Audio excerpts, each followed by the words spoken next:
2023년 자녀와 함께하는 특별 새벽 기도회 첫날입니다. 오늘 우리 사랑하는 자녀들과 함께 나오신 우리 부모님들, 또 우리 사랑하는 자녀들 주님의 이름으로 축복합니다.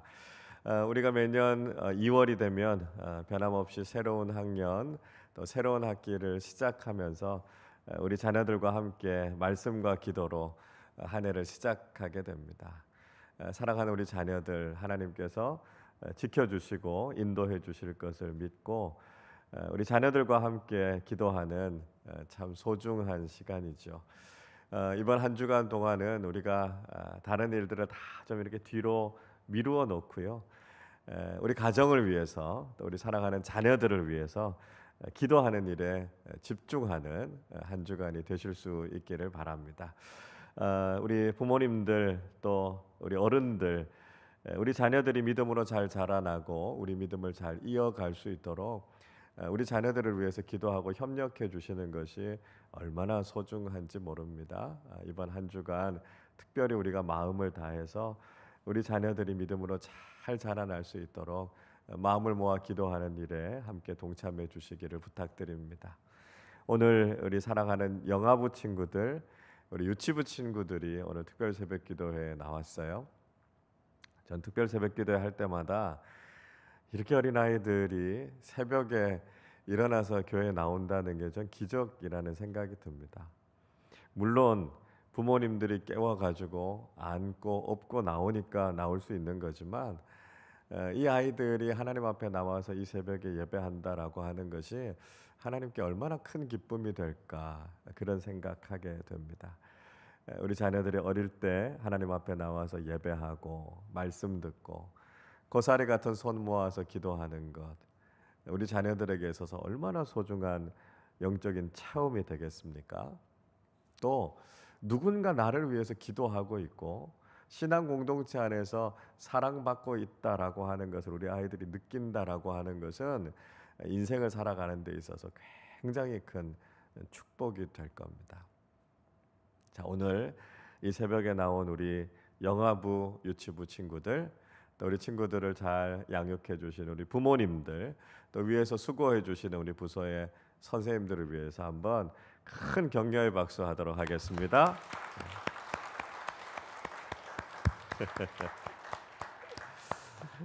예, 우리 이번 한 주간 자녀와 함께하는 특별 새벽 기도회 하게 되는데요. 주제가 지혜의 기둥입니다. 지혜의 책이라고 하는 잠언의 말씀을 우리가 함께 좀 생각해 보려고 하고요. 주제가 되는 말씀이 잠언 9장 1절의 말씀입니다.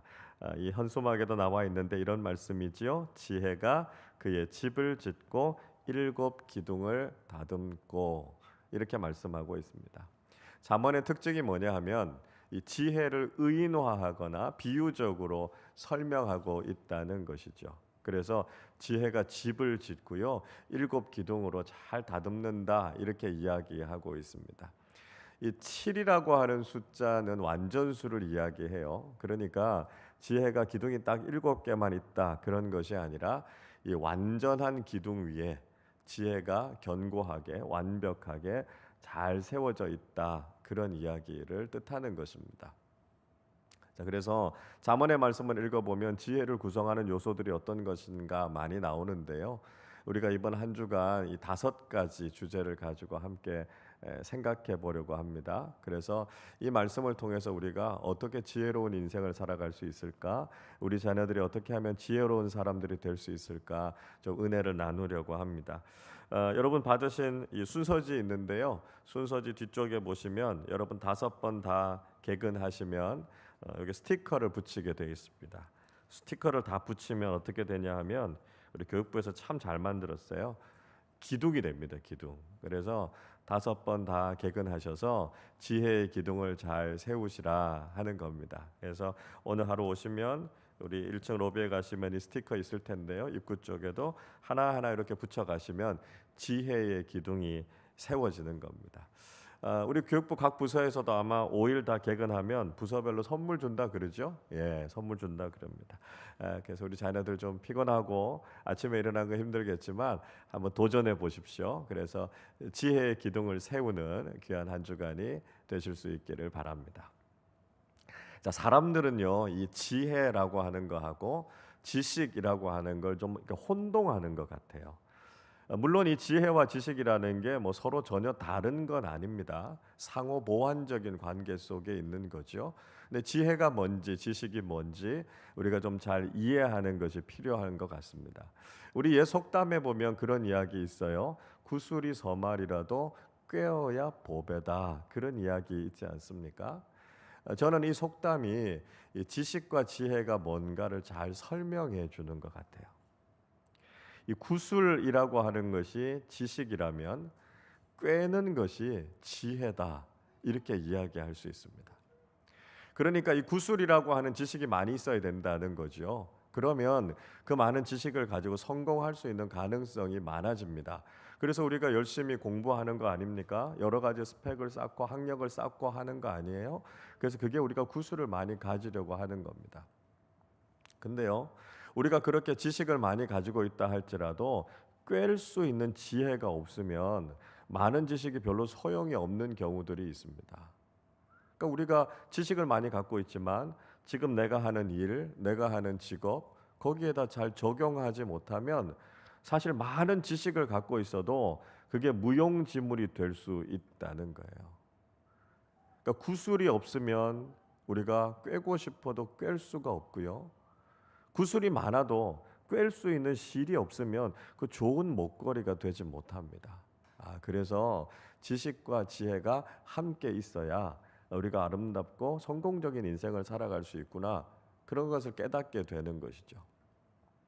자, 여러분 그러면 지금 우리가 경험하고 있는 문제는 지식이 부족한 것입니까? 아니면 지혜가 부족한 것입니까? 저는 단연코 지금 우리가 경험하고 있는 문제는 지혜가 부족하기 때문이다 이렇게 생각합니다. 여러분 한번 생각해 보세요. 지금 우리가 살아가는 사회에 얼마나 지식이 많습니까? 대부분의 사람들은 다 고학력자들이고요. 엄청나게 많은 지식을 가지고 있습니다. 지식이 굉장히 빠르게 늘어가지 않습니까? 1900년대만 해도요. 우리가 가지고 있는 지식이 2배 되는데 100년 걸렸다 그럽니다. 근데 1990년대에는요. 25년 만에 그 지식이 2배가 됐어요. 지금은요. 1년도 채 걸리지 않습니다. 2030년이 되면 3일마다 한 번씩 인류의 지식이 2배가 된다 그래요. 그러니까 지식이 얼마나 많아지고 있습니까? 자, 그렇게 지식이 많아지고 있으면 우리 인생의 문제가 저절로 다 해결이 됩니까? 아니잖아요. 문제는 점점 더 심각해지고 있습니다. 그러니까 지식이 많아진다고 해서 인생의 문제가 사라지는 것이 아니고요. 지혜가 있어야 우리가 문제를 풀어갈 수 있다는 것입니다. 그러니까 우리가 참된 지혜를 구하는 사람들이 돼야 되죠. 근데 문제는요. 지식이라고 하는 것은 우리가 열심히 공부하고 책을 읽으면 얻을 수 있는데 지혜는 그런 방법으로는 얻을 수가 없다는 것입니다. 자, 그러면 우리가 어떻게 이 지혜를 얻을 수 있을까요? 오늘 우리가 읽었던 말씀은 잠언 전체의 주제와도 같은 말씀입니다. 참 중요한 말씀이죠. 우리가 특별 새벽기도회 자녀와 함께하는 특별 새벽기도회 할 때는 우리 자녀들이 좀 더 익숙하게 읽을 수 있는 세번역 성경을 본문으로 같이 쓰고 있습니다. 우리 오늘 7절 말씀을 한 번 더 같이 읽어보도록 하겠습니다. 주님을 경외하는 것이 지식의 근본이거늘 어리석은 사람은 지혜와 훈계를 멸시한다. 자, 솔로몬이 하나님을 경외하는 것, 주님을 경외하는 것이 지식의 근본이다. 이렇게 이야기하고 있습니다. 이 지식이라고 하는 건 정보를 이야기하는 게 아니에요. 참된 지혜를 이야기하고 있습니다. 지혜를 어디서 얻는다고요? 하나님을 경외하는 것을 통해서 지혜를 얻게 된다. 이렇게 이야기하죠. 비슷한 말씀인 잠언 9장 10절에도 같은 말씀하고 있는데요. 제가 세 번역으로 읽어드리겠습니다. 주님을 경외하는 것이 지혜의 근본이요 거룩하신 이를 아는 것이 슬기의 근본이다. 이렇게 말씀합니다. 자, 그러니까 지혜는 어디서부터 온다고요? 하나님으로부터 오는데 하나님을 경외하는 것으로부터 우리가 지혜를 얻게 된다는 것이죠. 여러분, 하나님은 지혜의 원천이세요. 그리고 하나님의 지혜를 우리에게 주시기 원하십니다. 우리가 믿는 하나님은 창조주 하나님 아니십니까? 하나님은 아무것도 없는 것에서부터 모든 것을, 무에서부터 유를 창조하신 하나님이세요. 그러니까 하나님이 얼마나 대단한 분이십니까? 여러분, 아무것도 없는 것에서부터 모든 것을 만든다라고 하는 거 대단한 지혜죠. 사람은 어때요? 사람은요, 이미 있는 것도요, 설명하거나 이해하는 거 어려워합니다. 지금 있는 거 조금 바꾸는 건데요, 그거 너무너무 어려워해요. 근데 하나님은요, 아무것도 없는 것에서부터 모든 것을 만드시니까 하나님의 지혜가 얼마나 탁월합니까? 인간이 위대하고 대단하다고 생각해도요, 창조주 하나님 앞에서는 아무것도 아니에요. 인간이 이 자연 만물 세상에 대해서 얼마나 이해하고 있습니까? 그걸 보면 하나님 앞에서 우리 인간은 정말 먼지 같은 존재 아닙니까? 욥이 세 친구들과 함께 논쟁하죠. 그때 하나님께서 묵묵하게 그냥 보고만 계십니다. 그리고 제일 마지막에 무슨 말씀하세요? 이 세상 창조될 때 인간이 어디 있었냐고요. 그거 어떻게 창조된지 인간이 아느냐고요. 하나님의 질문에 대해서 인간은 아무것도 대답하지 못했습니다. 여러분, 지혜는 하나님으로부터 옵니다. 인간이 아무리 똑똑해도요, 하나님께서 주시는 지혜와는 비교할 수가 없다는 거예요. 하나님께서 주시는 그 지혜를 우리가 어떻게 얻을 수 있습니까? 솔로몬이 이야기하죠. 하나님을 경외하면 얻을 수 있다고요. 하나님을 경외한다는 게 뭘까요? 하나님을 예배한다는 거예요. 여러분, 아브라함이요, 하나님을 예배할 때 그의 신앙이 하나님을 경외하는 신앙이 됐다라고 하는 것 알고 있지 않습니까? 모리아 산에 자신의 외아들인 이삭을 번제로 드렸습니다. 그때 창세기 22장 12절에서 하나님께서 이렇게 말씀하시지요. 사자가 이르시되 그 아이에게 내 손을 대지 말라, 그에게 아무 일도 하지 말라. 내가 내 아들 내 독자까지도 내게 아끼지 아니하였으니 내가 이제야 네가 하나님을 경외하는 줄을 아노라.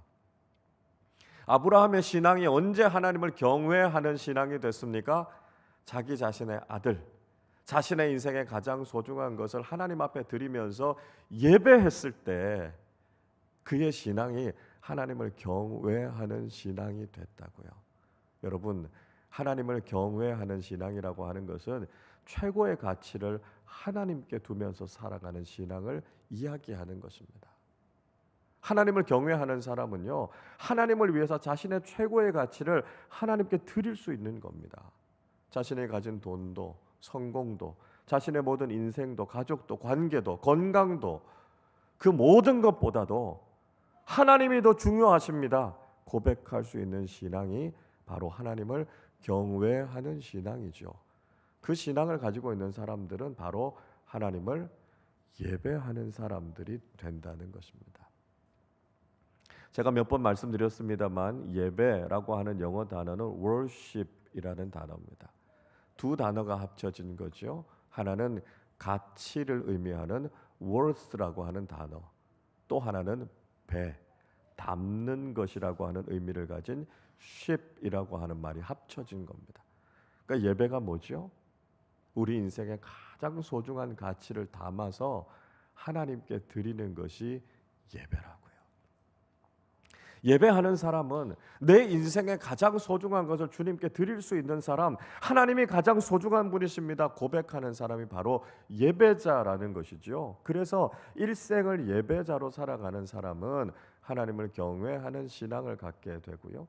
그 신앙을 갖고 있는 사람들은 하나님께서 주시는 지혜를 경험하게 된다는 것이죠. 여러분, 예배의 또 다른 의미는 뭐냐 하면 우리가 하나님과 접속되어 있는 겁니다. 하나님과 직접적으로 연결되어져 있는 것이 예배죠.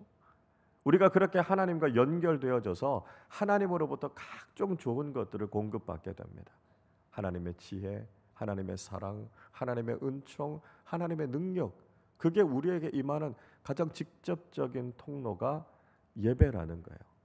마치 태아가 엄마 뱃속에 있을 때 탯줄로 연결되어져서 영양분을 공급받는 것처럼 예배를 통해 우리가 하나님과 연결되어져 있으면 하나님의 지혜와 하나님의 선하신 모든 것들을 우리가 다 얻게 된다는 거예요.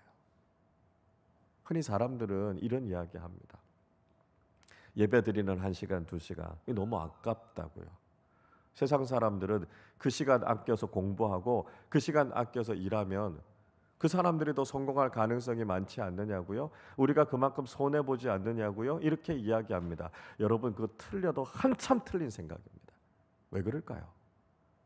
예배는요, 하나님께서 우리에게 주시는 그 좋은 것들을 공급받고요, 하나님으로부터 충전되는 시간이기 때문에 그렇습니다. 여러분, 우리가 좋은 핸드폰을 갖고 있어요. 좋은 전자기기를 갖고 있어요. 그거 제대로 사용하려면 어떻게 해야 됩니까? 충전을 제대로 해야 그거 사용할 수 있습니다. 충전이 제대로 되어 있지 않으면 아무리 좋은 기계라도요, 사용할 수가 없는 거죠. 근데 여러분, 충전하는 시간은 어때요? 꼭 시간 낭비하는 것처럼 느껴져요. 기다리는 시간이 참 지루하고 힘들게 느껴집니다. 그래서 충전도 안 됐는데 꺼내 갖고 쓰려고 하면 어떻게 됩니까? 금방 방전이 되죠. 못 쓰는 거예요. 충전이 제대로 돼 있고 충분히 되어져 있어야 우리가 그 기계를 제대로 쓸 수 있는 겁니다. 여러분, 예배는요, 하나님으로부터 우리가 충전되는 시간이에요. 하나님의 은혜, 하나님의 지혜, 하나님의 능력이 우리에게 충전되지 않으면 우리 올바른 인생 살아갈 수 없습니다. 그래서 우리가 하나님께 자주 충전돼야 됩니다. 매주일 하나님 앞에 예배드리고요, 시간이 될 때마다 하나님 앞에 나와서 예배하고 말씀으로, 은혜로, 지혜로 충전돼야만 하나님께서 원하시는 삶을 살아갈 수 있습니다. 여러분, 하나님의 지혜가 우리에게 충전되면 어떤 일이 일어나는지 아세요? 세상 사람들이요, 10시간 공부하고 일하는 것보다 하나님의 지혜로 1시간 일하고 공부하는 것이 훨씬 더 효과적인 인생을 살아가게 됩니다. 얼마나 신나는 인생입니까? 여러분, 하나님 앞에 예배하는 그 시간을 통해서 하나님의 무한한 지혜가 공급되는 것이고요, 그렇게 하나님을 경외하는 것이 지혜의 근본이다라고 하는 것을 깨달아야 한다는 것이죠. 사랑하는 우리 자녀들, 일생을 살아가는 동안 하나님을 경외하는 신앙, 하나님을 예배하는 우리 아이들로 자라가서 하나님께서 공급해 주시는 이 탁월한 지혜, 하나님의 놀라운 축복을 경험하는 사랑하는 우리 자녀들이 되실 수 있기를 바랍니다. 일평생 살아가는 동안 늘 하나님께 가까이 나아가서 하나님께서 주시는 놀라운 은혜와 지혜를 공급받고 이 세상을 이끌어가는 영적인 리더들로 세워질 수 있기를 주님의 이름으로 축원합니다.